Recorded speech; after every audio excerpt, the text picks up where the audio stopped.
O apóstolo Paulo está encerrando aqui, irmãos, como vimos, a última parte da carta aos Coríntios, a igreja de Corinto, como agora ele vai fazer menção de pessoas, irmãos, que estiveram provavelmente na igreja e foram ter com ele, e trazendo informações sobre a situação real da igreja.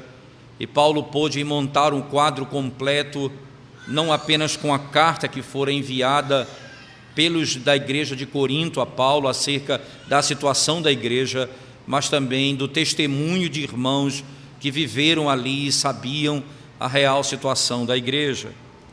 Por exemplo, quando você volta na primeira carta, ainda no capítulo 7, irmãos, você vai encontrar na linguagem do apóstolo Paulo, capítulo 7, verso 1, ele diz: quanto ao que me escrevestes. Então, Paulo, ele tem informações enviadas, escritas por alguns irmãos a ele, como também alguns irmãos estiveram com ele, trazendo informações que deram um quadro completo da real situação da igreja. E Paulo, então, escreve exatamente com base nesse princípio. E uma saudação, e agora Paulo se despede da igreja no finalzinho do texto, saudando a cada um deles. É muito comum Paulo fazer isso, fazendo menção, irmãos, de pessoas, de nomes, de indivíduos. Ele fez isso em algum momento na carta, no meio da carta aos Coríntios, mas agora ele faz no final também, fazendo menção de nomes, de pessoas e de situações em que ele viveu e conheceu. Como é tão importante, como é fundamental, quando Paulo está terminando a carta, dar algumas diretrizes para a igreja, como eles deveriam se comportar na causa de Cristo, diante de muitos irmãos que deveriam ser respeitados no meio da congregação. É interessante que Paulo fala até para que irmãos como esse sejam respeitados na igreja, até porque são pessoas que trazem notícias justas e corretas, enquanto lá na segunda carta aos Coríntios ele vai combater um outro mal, que era a tentativa de desmerecer ou desrespeitar os escritos dele, o que Paulo havia escrito, ou desrespeitar a autoridade apostólica. Esses irmãos, pelo contrário, aquilo que Paulo escrevia era tratado com dignidade, com seriedade, como sendo a palavra de Deus, e Paulo diz: irmãos como esses, vocês devem respeito e submissão. Então, como ele começa, e de quem ele começa falando? Das primícias. Veja, no início, irmãos, no início do verso 15: agora, irmãos, eu vos peço o seguinte: sabeis que a casa de Estéfanas são as primícias da Acaia, e que se consagraram ao serviço dos santos. Ele faz menção das pessoas e o caráter e o que elas são. Primeiro, o nome delas e a casa delas. Segundo, que eles são as primícias da Acaia, os primeiros convertidos daquela região na Grécia, na qual Corinto fazia parte. Esses irmãos, eles eram os primeiros convertidos naquela região.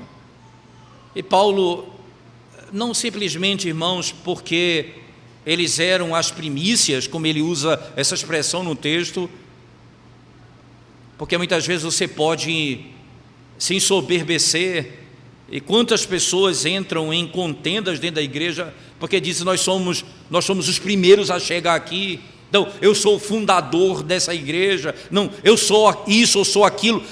Facilmente nós temos a tendência do nosso coração de acreditar que a graça que nos alcançou, nos fazendo primeiros, ou como Deus nos usou num determinado momento, é suficiente para que possamos ter glória pessoal. Paulo não para aí, Paulo vai um pouco adiante no texto. Paulo acrescenta um outro detalhe no texto. Esses irmãos, eles são as primícias, mas eles decidiram fazer uma coisa: servir a igreja. Perceba, e aí ele usa essa expressão no finalzinho, que se consagraram ao serviço dos santos. Eles são os primeiros, mas eles se consagraram ao serviço dos santos. Eles dedicaram a esse trabalho, esse é o propósito.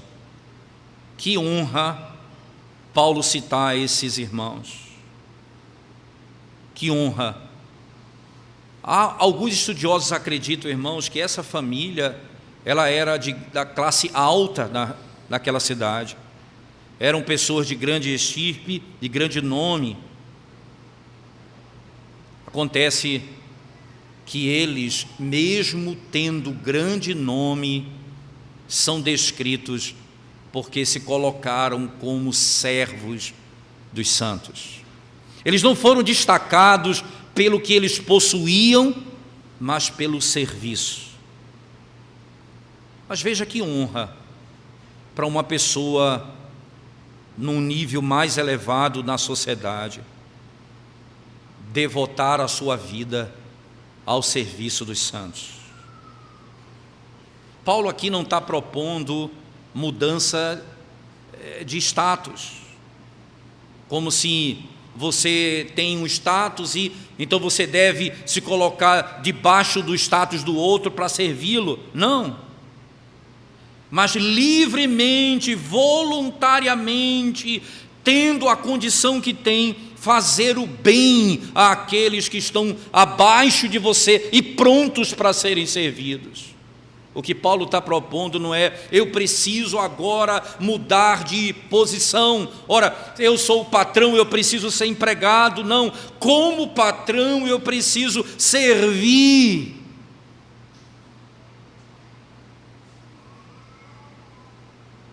Esse conteúdo, esse conceito tão equivocado da nossa época, não é, de que você precisa fazer todo mundo igual, e que todo mundo precisa ser igual como um princípio básico de socialismo, em que nós vamos viver de modo igual, igualitário na sociedade.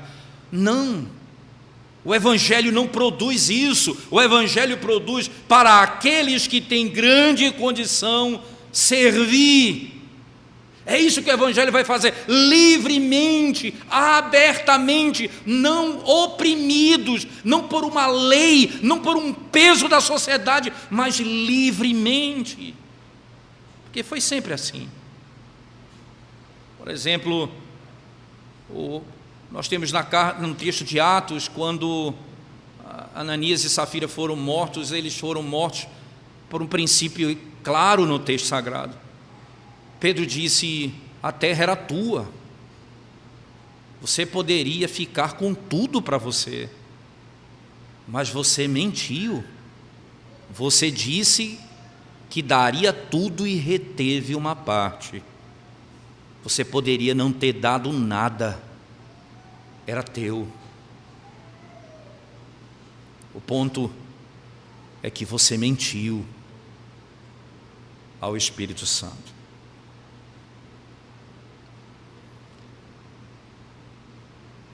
Ele menciona Estéfanas, ele menciona Fortunato, ele vai mencionar no texto não apenas Estéfanas e Fortunato, mas também Acaico, como no verso 17, não é? Ele cita o nome deles. O registro, a informação que ele dá acerca desses irmãos, é porque eles supriram a carência de informações que Paulo não tinha, que a carta por si só, que for enviada por eles, não poderia lhes conceder o quadro completo. E eles então vão informar Paulo acerca do que estava acontecendo. o que estava ali naquele momento de fato acontecendo na igreja. Essa talvez seja a melhor interpretação do que é dito aqui no verso 17: alegro-me com a vinda de Estéfanas, de Fortunato, de Acaico, porque estes supriram o que da vossa parte faltava. Provavelmente o que Paulo está dizendo é: a carta que vocês enviaram a mim tinha informações, mas eles supriram as lacunas que faltavam nas informações. Porque eles trouxeram refrigério ao meu espírito e ao vosso. Reconhecei, pois, a homens como estes, a homens como esses. Eles chegaram diante de Paulo como um verdadeiro cristão, irmãos, para que Paulo compreendesse corretamente o que estava acontecendo, para que Paulo tivesse o verdadeiro sentimento, o correto sentimento para com a igreja. Eles se colocaram como pacificadores. Matthew Henry, comentando esse verso, diz: note, irmãos, que grande refrigério no espírito para o ministro fiel da palavra ouvir o melhor das pessoas por homens bons e sábios, membros do próprio corpo, melhor do que um registro ou uma informação qualquer. E Paulo não foi mal informado, pelo contrário, foi suprida todas as lacunas necessárias para a compreensão. Como é bom ouvir aqueles que amam a igreja. Como é bom ouvir aqueles que se importam com a igreja. Como é bom ouvir o respeito que as pessoas têm pela igreja. Paulo ouve aqueles irmãos e disse: trouxeram refrigério à minha alma. Vocês já pararam para pensar, irmãos, como Paulo ouve a história que eles contam e diz: a minha alma se sente bem, eu fui refrigerado, animado, fortalecido, porque soube de todos os problemas da igreja. Tanto é que a carta que ele está escrevendo é combatendo todos os problemas da igreja. Mas como é bom ouvir isso de pessoas que amam a igreja de Cristo. Pessoas que se importam com a igreja de Cristo. Como é perigoso, irmãos, quando nós abrimos a nossa casa para ouvirmos as pessoas tentando destruir a realidade da igreja, não porque amam a igreja, porque se amasse a igreja fariam a coisa certa, correta, aquilo que é ordenado na palavra, mas fazem sorrateiramente e usam a pior de todas as estratégias, que é a amizade, alguém abrir a sua porta, ou eu receber alguém na minha própria casa para poder disseminar informações que não são acuradas, verdadeiras, e que com isso não visam o bem da igreja. Paulo tinha tanta consciência da necessidade de fazer o que é certo, que no verso seguinte ele diz assim, irmãos, veja, verso 16, verso anterior: que também vos sujeiteis a esses tais, como também a todo aquele que é cooperador e obreiro.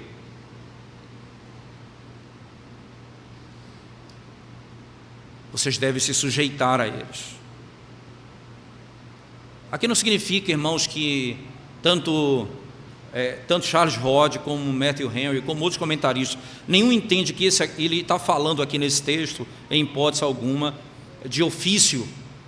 A sujeição a essas pessoas não era porque eles tinham ofício, mas pelo modo como eles se portavam, pelo modo como eles viviam, pelo modo como eles andavam. E um comentarista diz: aqueles que servem os santos, aqueles que consultam a honra e o bem e a autoestima da igreja, e estão preocupados em lançar fora todas as reprovações que não têm fundamento, e jogar fora as opiniões pecaminosas que são propagadas no meio da igreja. Esses devem ser estimados e amados, diz o comentarista. Esses devem ser estimados e amados.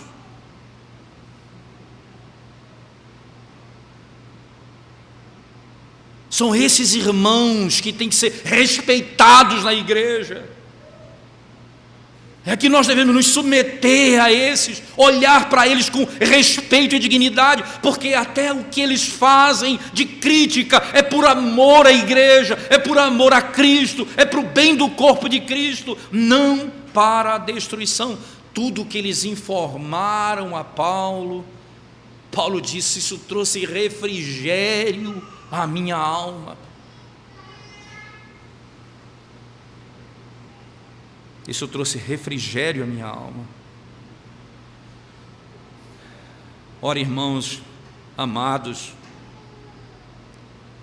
esse é um caráter venerável, aqueles que buscam servir os santos e trabalham arduamente para o sucesso do Evangelho e se esforçam para promover a utilidade e o serviço uns dos outros. A esses irmãos, honra, estima e respeito.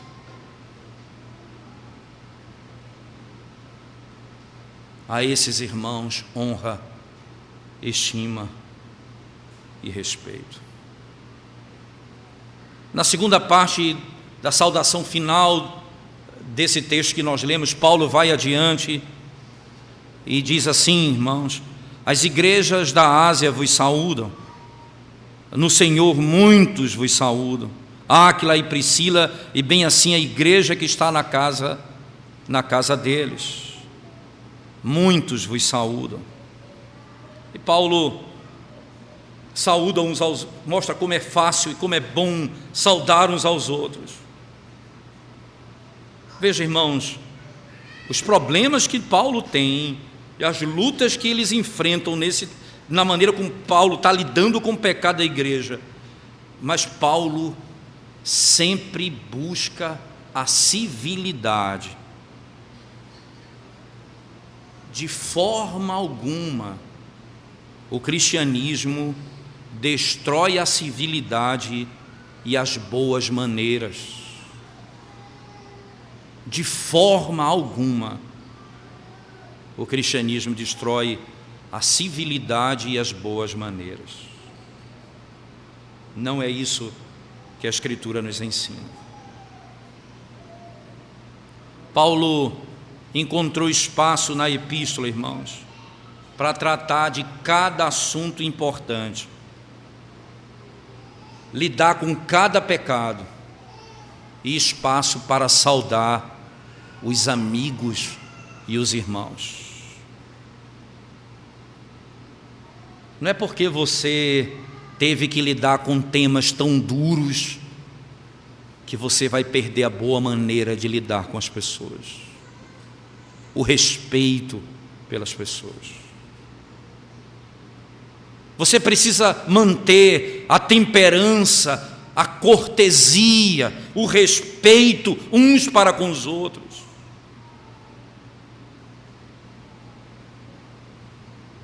Paulo jamais fez isso. As saudações cristãs, elas não são cumprimentos vazios, irmãos. Eles carregam verdadeiro desejo da boa vontade, um coração cheio de recomendações para a graça divina, para as bênçãos do Senhor. Aqueles que te saúdam no Senhor desejam aos seus irmãos todo o bem da parte do Senhor. E ele então expira, ele joga, ele lança, ele fala, ele descreve isso como o texto coloca. Eu desejo isso para vocês, com uma oração fervente, um desejo, eu desejo o bem de vocês. Eu saúdo, irmãos.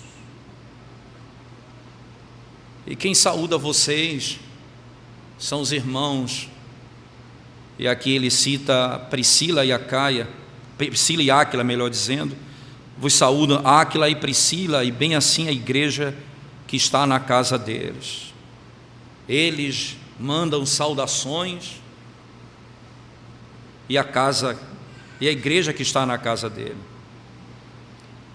Um detalhe interessante, irmãos. Toda a família cristã deveria, em algum aspecto, ser uma igreja cristã.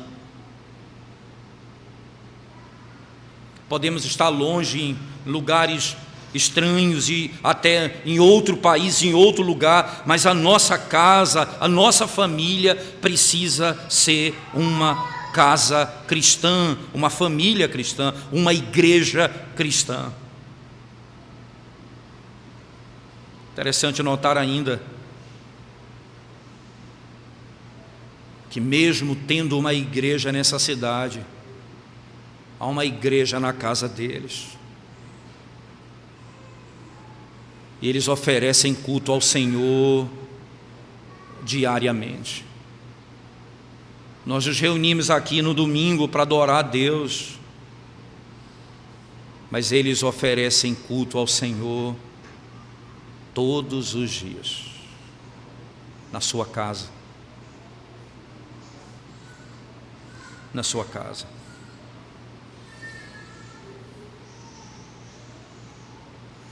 As pessoas não têm entendimento básico sobre essas coisas. Eu lembro o meu orientador no mestrado, quando eu morava em Teresina, um dia ele veio a Recife passear e nós saímos com ele para a minha família, ele e a família dele, nós fomos almoçar num restaurante aqui em Recife. E lembro, nunca tinha feito isso antes, apesar da nossa amizade muito grande, quando ele orientava a minha dissertação. Eu lembro que nós saímos e antes do almoço, eles já iam servindo a criança, o filho dele. Na hora eu pedi a ele que desse um tempo que eu queria orar, e nós oramos pelo alimento, dando graças a Deus por aquilo. E ele ficou impactado, dizendo: eu nunca tinha visto isso, vocês estão orando pelo alimento, dando graças a Deus. Ele olhou para a esposa e disse: nós vamos implementar isso na nossa casa.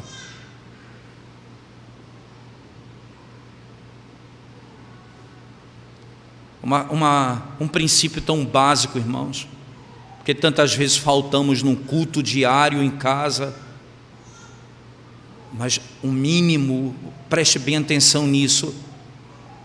Existem famílias cristãs que não oram nem para almoçar, nem dão graças a Deus pelo almoço, pela janta, pelo café. Eles não têm consciência de que isso procede do Senhor.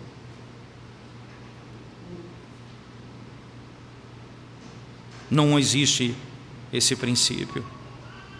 Onde 2 ou 3 estiverem reunidos em meu nome, ali estarei. Ele fala: vocês devem fazer isso. Então a igreja na casa deles saúda vocês. Ainda, irmãos, no verso 20: todos os irmãos vos saúdam, saudai-vos uns aos outros com um ósculo santo, com um beijo. É interessante que essa expressão, ela é uma afronta ao pecado da igreja de Corinto, que era divisão. divisão, e a maneira como aquela igreja saúda, e Paulo diz, e a expressão é com ósculo, é exatamente isso, todos os irmãos vos saúdam, saudai-vos com uns aos outros, com ósculo santo. Irmãos, recebam uns aos outros com alegria, não com divisão, não com ruptura. Eu sou de Paulo, eu sou de Pedro, eu sou de Apolo.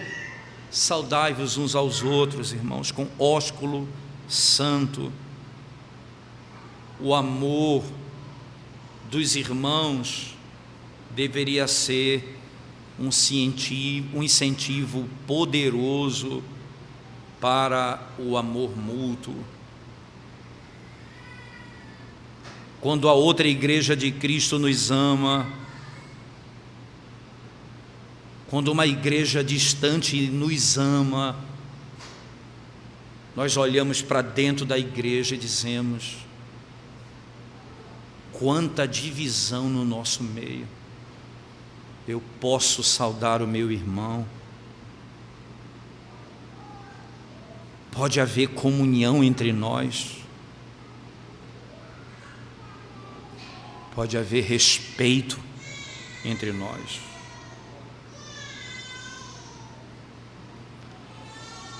Paulo escreve um detalhe, porque não é comum, não é? Ele diz assim: a saudação escrevo eu, Paulo, de próprio punho. Provavelmente o texto todo foi escrito por um amanuense, mas a saudação ele fez do próprio punho. Ele escreveu do próprio punho. Ele diz à igreja de Gálatas, por exemplo: eu escrevi com letras grandes. Vocês percebem que eu estou escrevendo com letras grandes. Lá provavelmente ele escreveu do próprio punho a carta inteira, mas essa aqui ele ditava e o amanuense escrevia. Mas ele disse no final: essa saudação eu estou escrevendo com o próprio punho, do próprio punho. Eu estou fazendo isso eu mesmo. Paulo está colocando, irmãos, um conceito tão lindo aqui para nós, não é? As cartas que Paulo enviava, as igrejas que Paulo enviava suas cartas, elas tinham um certificado de autenticidade e de inspiração. Eu tenho aqui uma marca, irmãos. Eu estou escrevendo a saudação com o próprio punho. Era isso comum nas cartas de Paulo. As saudações ele fazia do próprio punho, para que a igreja soubesse que ele era o autor daquela carta. Depois de fazer as saudações gerais, ele adicionava as suas pessoais, que agora ele ia fazer. E ele passa a alertá-los de modo muito solene. E aí Paulo, na sua saudação, diz assim: se alguém não ama o Senhor, seja anátema, maranata. Que saudação! Paulo escreve escrevendo palavras de ameaça, para que eles possam temer. Bem-aventurado o homem, irmãos, que sempre teme ao Senhor. O temor é um bom amigo para a santa fé e para uma vida santa. Todos nós, todos os cristãos, precisamos temer e estar debaixo da consciência nossa de que todo aquele que não ama está debaixo de maldição. Não ama a quem, se alguém não ama o Senhor, seja anátema. Quem são as pessoas que estão debaixo de maldição? Paulo diz: aquele que não ama o Senhor.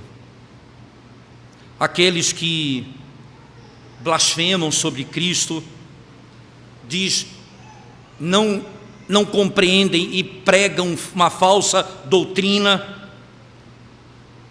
e que mudam as instituições do Senhor, como na Santa Ceia, por meio do conhecimento soberbo e vaidoso deles, eles desprezam as revelações do Senhor, e ele mostra um aviso importante aos coríntios, irmãos, acerca do perigo do seu comportamento. Não se apartem da simplicidade do Evangelho.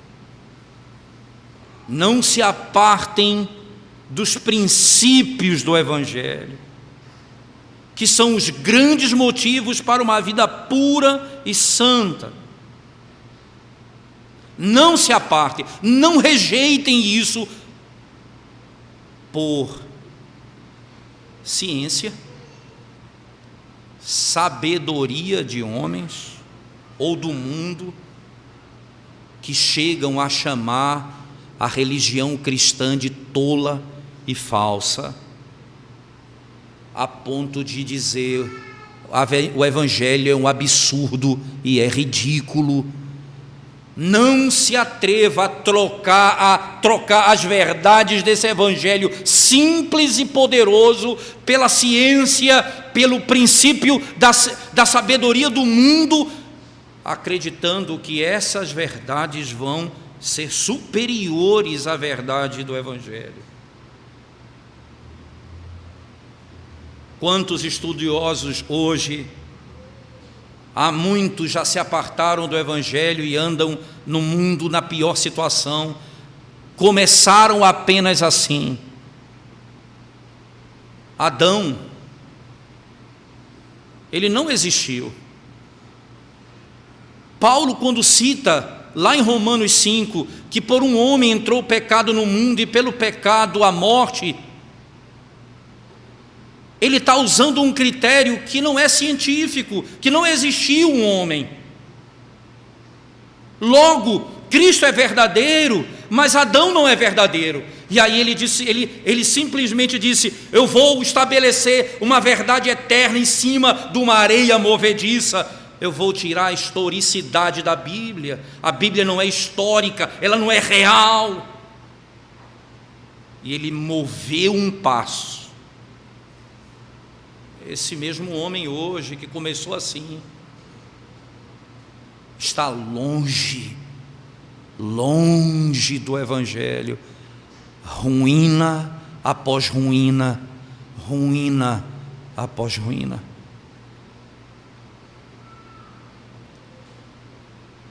Outro aspecto é quando nós lidamos com a questão da culpa. Aí você vai a algum médico na área mental e ele vai lhe dizer: o seu problema é a culpa, e você tem de se livrar da culpa. Como eu me livro da culpa? É simples.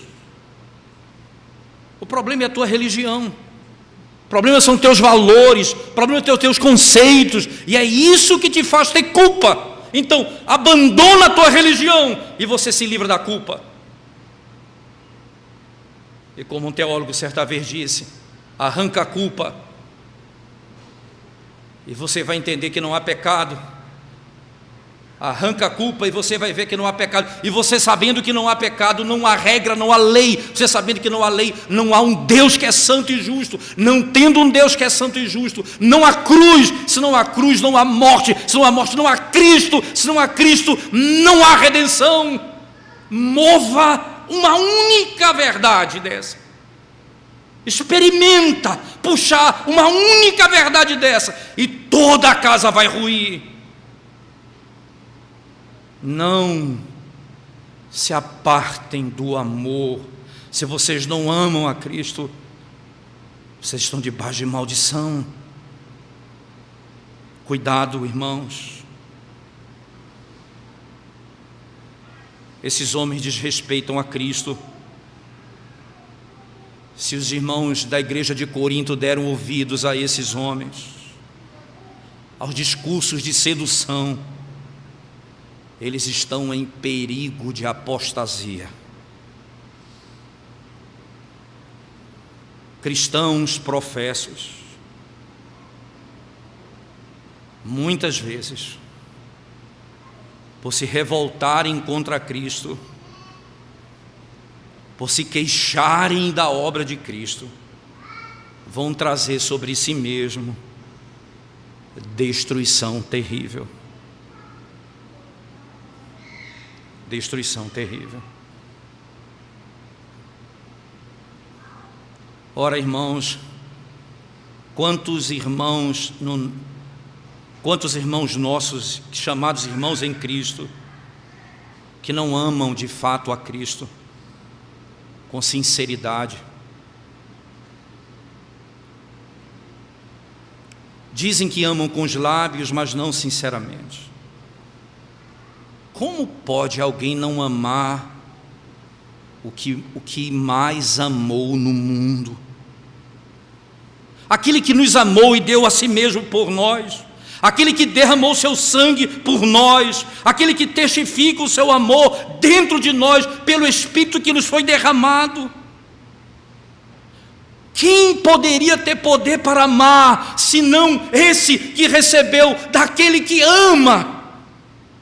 Como João vai dizer, nós amamos porque Ele nos amou primeiro. E se você não se move, se você não se quebranta diante desse amor, o que fará você amar? Nada poderá fazer você amar. Se o amor de Deus em Cristo não te move a amar, nada nesse mundo te fará amar. Seja anátema se você não ama Cristo. Você está debaixo de maldição. E veja como Paulo termina o verso: Maranata, vem Senhor Jesus.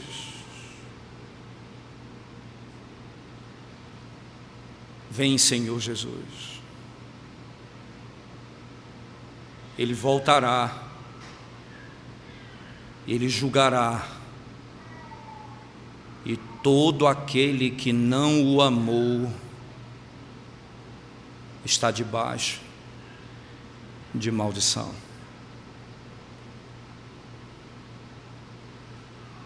Eu acho precioso demais a escolha de Paulo nesses termos. Aquele que não ama a Cristo. Se alguém não ama o Senhor, na versão, na King James, nas outras traduções colocam no Senhor Jesus Cristo. Paulo está dizendo, Senhor aqui, irmãos, é o tetragrama, como utilizado no texto hebraico, apesar de ser um texto grego. Lembre-se que aqui é o tetragrama Iavé. Senhor é uma tradução direta do termo Iavé. Paulo tinha consciência que Jesus é Cristo. Se eu não amo o Senhor, e as outras traduções colocam o Senhor Jesus Cristo, o Salvador e o ungido de Deus, se você não ama o Senhor Jesus Cristo.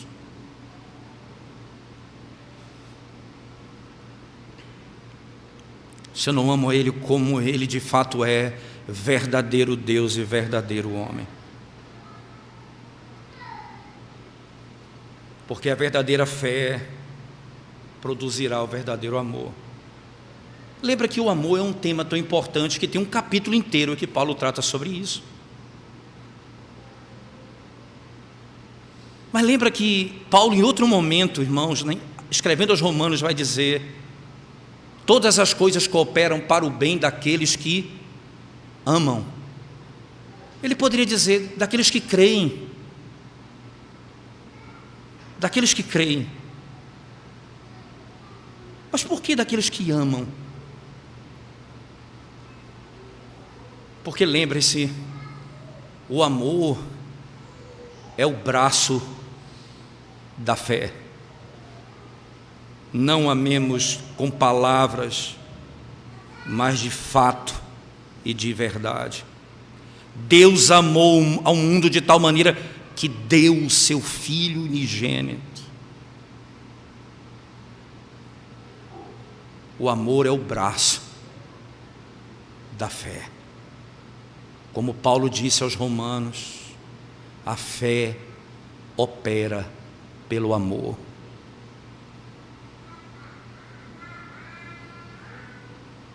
Não é o amor do mundo. É por isso que Paulo diz, literalmente, se alguém não ama o Senhor. Não é se alguém não ama. Porque se você ama o Senhor, você vai submeter a Ele como teu soberano, às leis, aos mandamentos, às regras. Você não ama a si mesmo, você ama o Senhor, e você vive para o Senhor e não para você mesmo.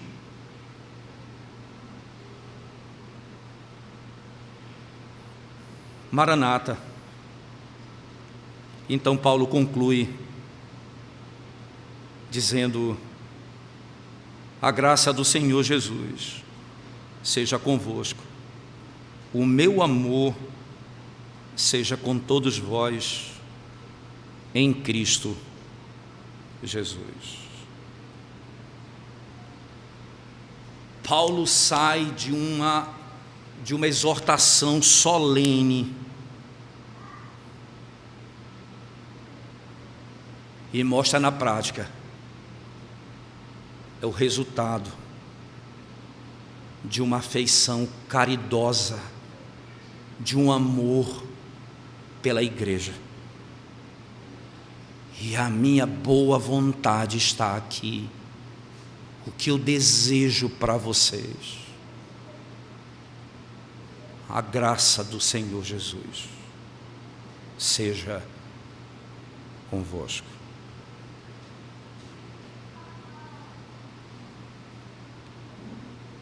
Nós podemos falar aos nossos irmãos e amigos com grande firmeza: se você não ama o Senhor Jesus Cristo, você vai perecer. Enquanto ao mesmo tempo, de todo o coração, nós desejamos a graça do Senhor seja sobre você e a sua casa. Esse é o aviso de quem ama, essa exortação de quem quer o bem do próximo. Como o cristianismo alarga o nosso coração, irmãos. Nós desejamos para aqueles que nós amamos as bênçãos do Senhor. Nós desejamos a graça do Senhor Jesus Cristo sobre eles, de todo o nosso coração. Ele diz assim: o seu coração está com eles, Ele verdadeiramente os ama. Mas lembre-se,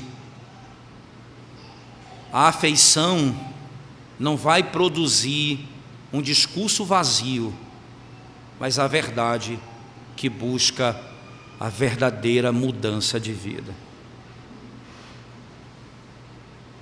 O meu amor seja com todos vós em Cristo Jesus. Com todos vós em Cristo Jesus. O amor de Paulo pela igreja, o amor de Paulo pela igreja de Corinto, irmãos, é distinto do amor dele até pelos judeus. O meu amor pelos que são de Cristo é diferente. Que o meu amor seja com todos vós em Cristo Jesus. É por meio dele, é por causa dele que eu posso amá-los verdadeiramente. Que o meu amor esteja convosco.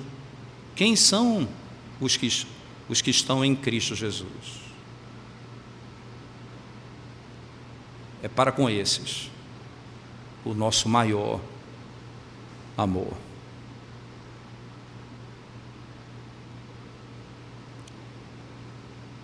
Quantas doutrinas ensinadas, quanta dureza, quanto pecado tratado, quanta repreensão, quanta instrução. Tudo isso porque Paulo em Cristo amava a igreja do Senhor. Vos saúdo, irmãos. Assim Paulo conclui a sua carta aos Coríntios. E hoje chegamos ao fim de mais uma jornada na exposição de um livro inteiro das Sagradas Escrituras, como prova do nosso amor para com a igreja do Senhor Jesus Cristo. Vamos curvar nossa cabeça e vamos orar ao Senhor, irmãos, nesse momento. Obrigado, Senhor Deus, pelo glorioso privilégio de podermos ouvir a Tua voz nesse final de tarde, no início de noite do Teu santo dia. Nós imploramos ao Senhor que aplique ao nosso coração a Tua palavra, que traga mudança à nossa vida e nos ensine a amar ao Senhor verdadeiramente, amando aos nossos irmãos, cuidando uns dos outros, glorificando o Senhor em todas as áreas da nossa vida. Abençoa a Igreja Presbiteriana da Aliança, abençoa o Teu povo, que as palavras do Senhor, a mensagem do Teu Evangelho, elas não apenas sejam ouvidas com os ouvidos, mas sejam recebidas pelo Espírito no coração, para que haja transformação e glorificação ao Teu nome. É o que nós te pedimos, em nome de Jesus. Amém.